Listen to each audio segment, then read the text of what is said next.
मैं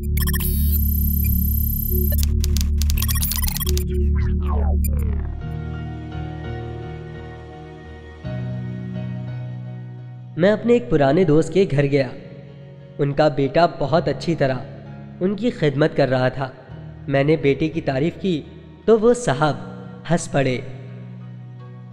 मैंने वजह पूछी तो उन्होंने जवाब दिया, मेरे 5 बेटे हैं, 4 लायक और ये एक नालायक, और आज सारे किसी और जगह बैठे हैं, जबकि ये नालायक मेरी दिन रात खिदमत करता है। मैं उसे देखता रह गया और दिल ही दिल में कहता रहा कि बच्चे नालायक ही अच्छे होते हैं।